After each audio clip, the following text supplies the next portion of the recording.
Greater than सियासत greater than क्या इस बार हसन परिवार की? क्या इस बार हसन परिवार की इकरा का कैराना में होगा इकरारनामा? सियासी अंदाज को देखते हुए कैराना लोकसभा सीट पर गठबंधन प्रत्याशी के तौर पर इकरा हसन का ही इकरारनामा मान रही है। क्या इस बार हसन परिवार की इकरा का कैराना में होगा इकरारनामा?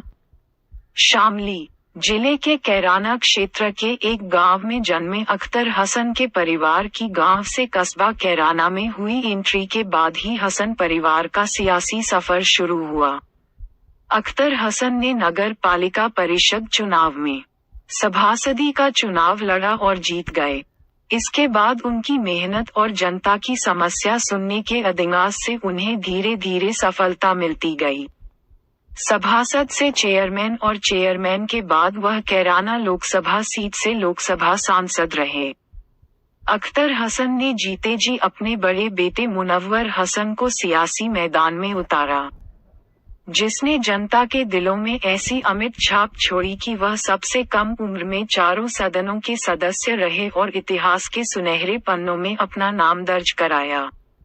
पूर्व सांसद चौधरी मुनव्वर हसन अपने समर्थक व वोटर की तो मदद करते ही थे, बल्कि जो उनकी चौखट पर पहुंच जाता था तो अधिकतर उसकी समस्या का समाधान कराकर ही भेजते थे।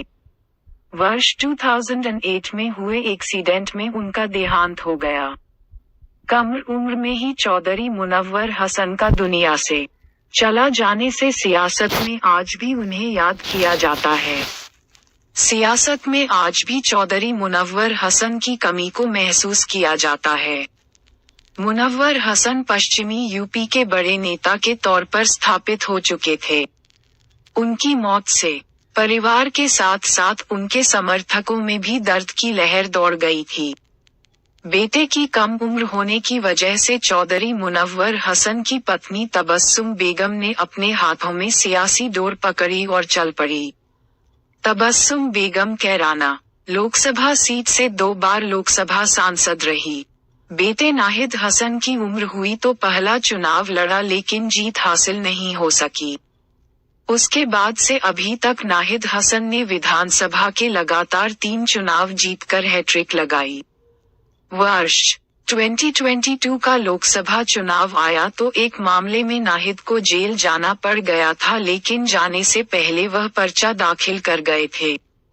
चुनाव के दौरान जेल में बंद नाहिद हसन को सहारा बनी उनकी छोटी बहन इकरा हसन। वर्ष 2022 के विधानसभा चुनाव में कैराना वो विधानसभा सीट थी जिस पर भाजपा की निगाहें टिकी हुई थी। उस विधानसभा चुनाव में कैराना विधानसभा सीट पर भाजपा के चाणक्य कहे जाने वाले अमित शाह, उत्तर प्रदेश के मुख्यमंत्री योगी आदित्यनाथ सहित अन्य भाजपा नेताओं द्वारा भाजपा प्रत्याशी मृंगाका के लिए जोरदार प्रचार प्रसार किया। जिस भी चुनाव में केंद्रीय मंत्री अमित शाह और मुख्यमंत्री योगी आदित्यनाथ प्रचार के लिए गए, वहां ज्यादातर भाजपा के प्रत्याशी ने ही जीत हासिल की। उधर गठबंधन के प्रत्याशी नाहिद हसन जेल में बंद थे, लेकिन उनकी बहन इकरा हसन, जिसे लोग राजनीति का कम ज्ञानी समझ रहे थे, इकरा हसन के लिए भाई को जिताना काफी चुनौती थी, लेकिन इस चुनौती का इकरा हसन ने डटकर मुकाबला किया। मुकाबले का परिणाम इकरा हसन के भाई नाहिद हसन की जीत तक पहुंचा और इकरा हसन की मेहनत सफल हुई। वर्ष 2022 के विधानसभा चुनाव में कैराना प्लान का मुद्दा लेकर आई भाजपा का शामली जिले से ही प्लान हो गया, क्योंकि शामली जिले में 3 विधानसभा सीट हैं। तीनों विधानसभा सीटों पर गठबंधन का कब्जा है। चौधरी मुनव्वर की बेटी इकरा हसन विधानसभा चुनाव से लगातार अपने क्षेत्र की जनता से संपर्क बनाए हुए है। खतौली विधानसभा सीट पर हुए उपचुनाव में भी इकरा हसन गठबंधन प्रत्याशी मदन भैया के चुनाव में प्रचार करने के लिए आई थी और कई दिनों तक प्रचार कर गठबंधन प्रत्याशी को वोट देने की जनता से अपील की थी। समाजवादी पार्टी ने इकरा हसन की सियासत में सक्रियता को देखते हुए कैराना लोकसभा का प्रभारी बनाया। चौधरी इकरा हसन लगातार कैराना लोकसभा क्षेत्र में जनता के बीच पहुंचकर उनकी समस्याओं को जानकर उनका निवारण का प्रयास कर रही है। विधानसभा चुनाव के बाद से क्षेत्र में लगातार सक्रियता को देखते हुए उनकी फैन फॉलोइंग भी बहुत अधिक हो गई।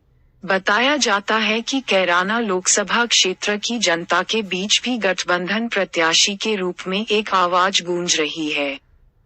वो आवाज है इकरा हसन।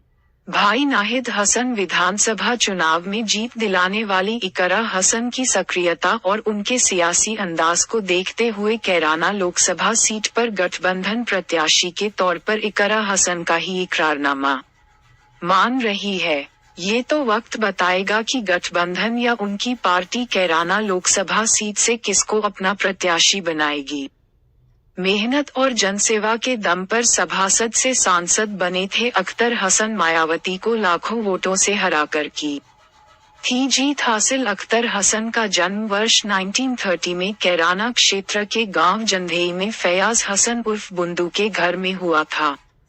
अख्तर हसन अपने पिता की 3 संतान थी, जिसमें वह और उनकी 2 बहनें भी थी। कुछ वर्षों बाद फैयाज हसन अपने परिवार को लेकर कैराना के मोहल्ला आलदमियान में जाकर रहने लगे। अख्तर हसन की पहली पत्नी वहीदा से कोई संतान न होने की वजह से उनका दूसरा निकाह मकसूदी हसन के साथ हुआ था, जिससे उनको 5 पुत्र व 3 पुत्रियां थी। वर्ष 1969 में उन्होंने सियासत में कदम रखा और कैराना नगर पालिका के सभासद चुने गए। वर्ष 1970 में पिता फैयाज हसन की मृत्यु होने के पश्चात वह 84 मुस्लिम गुर्जर खाप के चौधरी बने। वर्ष 1971 और 1973 में 2 बार नगर पालिका परिषद का चुनाव जीतकर चेयरमैन बने। वर्ष 1975 में उन्होंने इंडियन नेशनल कांग्रेस की आजीवन सदस्यता ग्रहण की। प्रधानमंत्री इंदिरा गांधी का मर्डर होने के पश्चात वर्ष 1984 में हुए लोकसभा चुनाव कैराना लोकसभा सीट से कांग्रेस ने अख्तर हसन को टिकट दिया। अख्तर हसन ने उस लोकसभा चुनाव में कई बार यूपी की मुख्यमंत्री रही और बसपा प्रमुख मायावती को 1,91,649 वोटों से हराया था। वर्ष 1988 में अख्तर हसन ने अपनी सियासी विरासत अपने बड़े बेटे चौधरी मुनव्वर हसन को सौंप दी थी। इतिहास के सुनहरे पन्नों दर्ज रिकॉर्ड सबसे कम उम्र में चारों सदनों के सदस्य बने थे। चौधरी मुनव्वर हसन पूर्व सांसद चौधरी अख्तर हसन के बड़े बेटे चौधरी मुनव्वर हसन की शादी बेगम तबस्सुम से हुई थी, जिनके एक बेटा नाहिद हसन और एक बेटी इकरा हसन है। चौधरी मुनव्वर हसन ने सियासी इतिहास रचते हुए सबसे कम उम्र में चारों सदन के सदस्य बने थे। वह विधानसभा सदस्य, विधान परिषद सदस्य, राज्यसभा सदस्य और लोकसभा सदस्य रहे। वर्ष 1991 में हुए विधानसभा चुनाव में कैराना विधानसभा सीट से जनता दल के टिकट पर चौधरी मुनव्वर हसन चुनाव लड़े और कांग्रेस प्रत्याशी हुकुम सिंह को हराकर पहली बार विधायक चुने गए। इसके बाद वर्ष 1993 में फिर हुकुम सिंह को हराकर दूसरी बार विधायक बने। इसी बीच पूर्व मुख्यमंत्री मुलायम सिंह यादव ने जनता दल से अलग होकर समाजवादी पार्टी का गठन कर लिया था। वर्ष 1996 में कैराना लोकसभा सीट से सपा के टिकट पर चौधरी मुनव्वर हसन ने भाजपा प्रत्याशी उदयवीर सिंह को हराकर लोकसभा सांसद बने। वर्ष 1998 में भाजपा प्रत्याशी से कैराना लोकसभा सीट से चुनाव हारने के बाद मुलायम सिंह यादव ने उन्हें वर्ष 1998 में ही राज्यसभा भेज दिया था। वर्ष 1999 में लोकसभा कैराना सीट से चुनाव हारे। चौधरी मुनव्वर हसन वर्ष 1998 से 2003 तक राज्यसभा सांसद रहे। इसके बाद वर्ष 2003 में एमएलसी बनाए गए। वर्ष 2004 में चौधरी मुनव्वर हसन मुजफ्फरनगर लोकसभा सीट से समाजवादी पार्टी के टिकट पर चुनाव लड़े और भाजपा प्रत्याशी को हराकर दूसरी बार लोकसभा सांसद बने।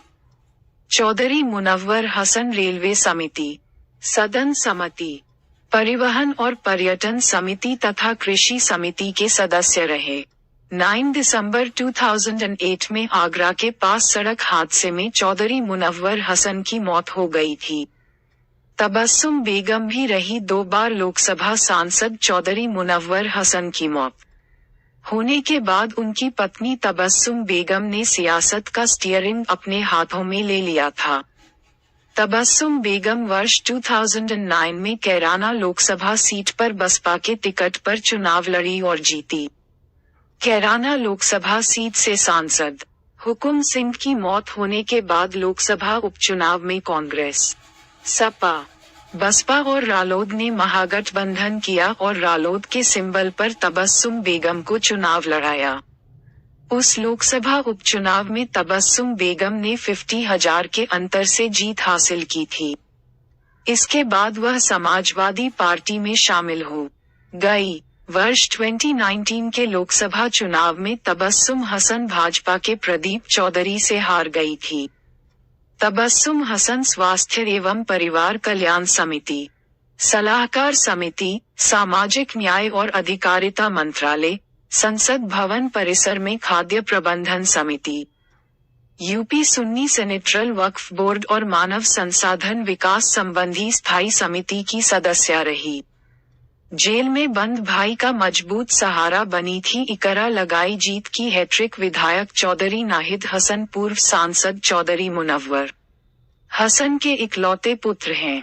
चौधरी नाहिद हसन का जन्म 27 जून 1987 को हुआ था। चौधरी नाहिद हसन कैराना विधानसभा सीट से सपा के टिकट पर 3 बार से लगातार विधायक हैं। चौधरी मुनव्वर हसन के मौत के वक्त चौधरी नाहिद हसन ऑस्ट्रेलिया में शिक्षा ग्रहण कर रहे थे। वह अपने पिता की मौत की सूचना के बाद वतन लौटे और जनाजे में शामिल हुए। इसके बाद वह वापस ऑस्ट्रेलिया गए और पूरी शिक्षा ग्रहण करने के पश्चात भारत लौट आए थे। चौधरी नाहिद हसन की उम्र पूरी होने के बाद वह भी चुनावी मैदान में आए। वर्ष 2012 के विधानसभा चुनाव में बसपा ने सहारनपुर की गंगोह विधानसभा से टिकट फाइनल कर दिया था, लेकिन एन मौके पर नाहिद हसन का टिकट काटकर शगुफ्ता खान को दे दिया।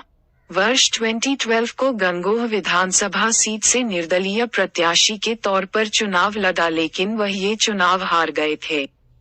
वर्ष 2012 के विधान